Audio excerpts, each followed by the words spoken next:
Hi, and welcome to part 2 on practicing scales. Just like part 1, these methods work for any kinds of scale practicing, whether it's 3-octave scales, 1-octave scales, or whatever kind of scales you're doing. I'm going to show you on a G major scale in the first position, and we're going to work at increasing speed. I would strongly recommend that you take a look at my video on practicing scales part 1, because that's the basis for being able to increase the speed. There's a lot about double stop practicing in the scale, and that's important for your hand position, and if you can't do that yet, you might find it difficult to increase the speed. So I would very strongly recommend to practice part 1 first. The thing with increasing speed is that as from a certain speed, you can no longer think and play each note individually. You have to think and play them in blocks. So to start practicing that, it's a good idea to start off making it as easy as possible and just practice 2 notes fast at a time. What I do is I play 1 long note, and then a short note, and then a long note, and a short note. And while I'm playing the long note, I'm already in my head thinking about the next 2 notes, because the second note is short and too fast for me to think. That has to happen automatically. So that will be something like this.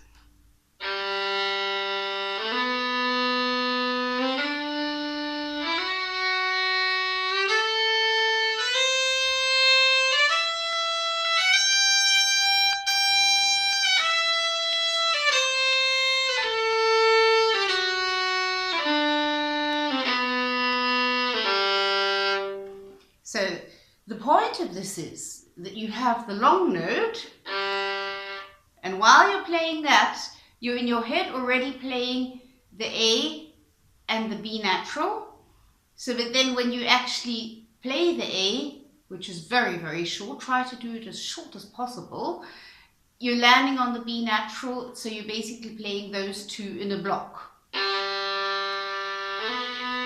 Same thing with the C and the D, and so on. The next thing is to do the opposite. So you start with a short note. That would be this.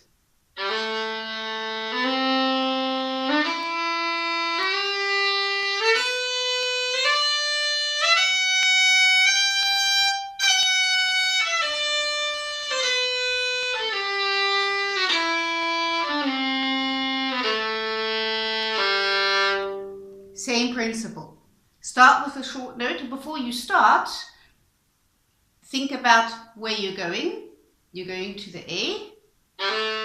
Now while you play the A, think about the next 2 notes. That's the B natural and the C in a half tone. Now think about the string crossing.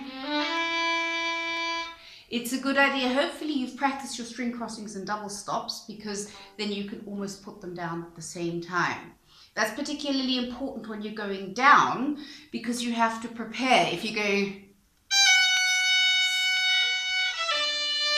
if you don't prepare that, then your 4th finger will be too far away to come down fast enough. So practice string crossings and double stops, and prepare while you're playing the long note of this version. The next step is to practice in blocks of 4 notes. You stop on the first note, and then you play the remaining 3 of each group of 4 as fast as you possibly can. And again, while you're playing the long note, you're preparing the next 4 notes in your head, and bear in mind where the half tone is, because you won't have time to think. That's the point of this. So you start with the long note, and then you play 3 notes as fast as you can.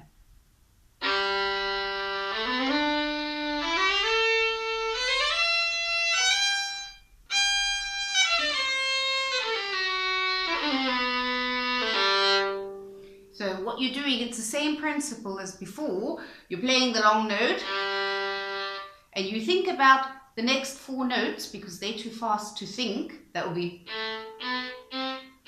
those are the ones you have to think about. And remember where the half tone is. The half tone is between 2nd and 3rd finger. So you play the long note, same thing again. So that's the first version. The next version of this is to stop on the 2nd note of the scale. That would be the A.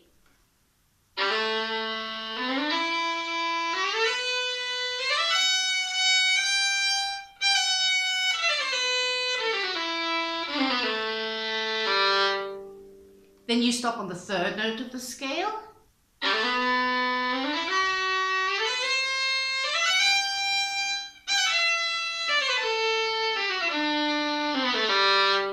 And then you stop on the fourth note of the scale.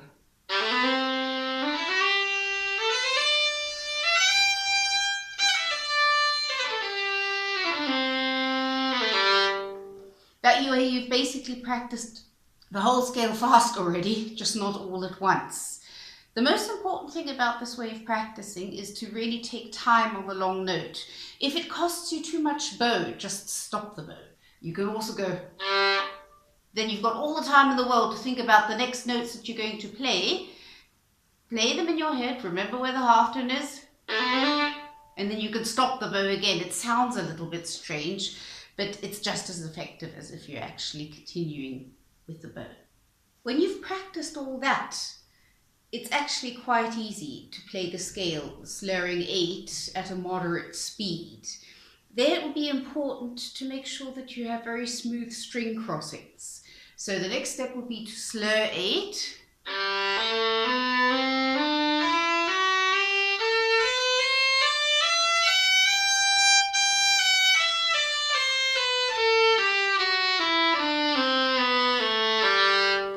That doesn't need to be faster than that, because you really should make sure that your string crossings are nice and smooth.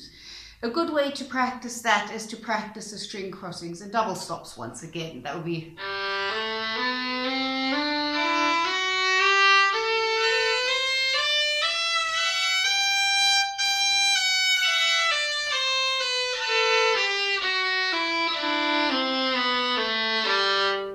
The reason why that's so good is because it forces your left hand to prepare the string crossing, and it forces your bow to prepare the string crossing, so that you're not doing...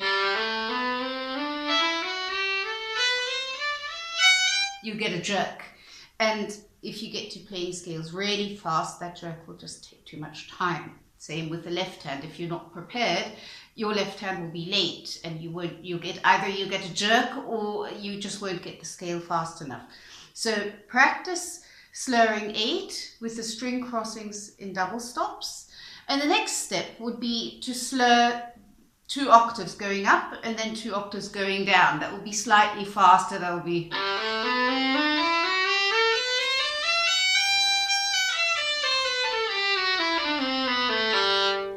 Here too, practice that with string crossings and double stops.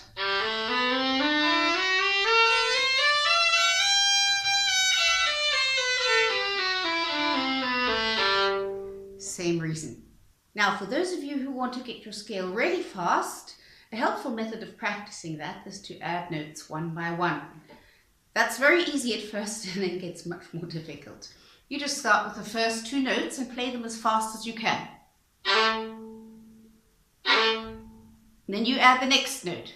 Then you add the next note. Practice each version until you're satisfied.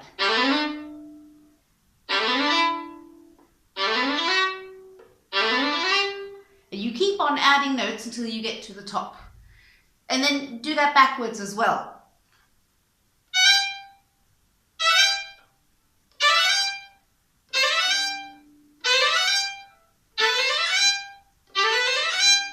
And then you keep on adding notes until you reach the bottom.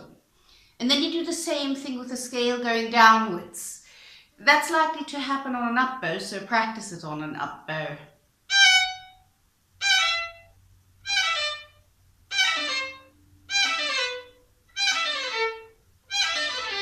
Etc. And that also backwards.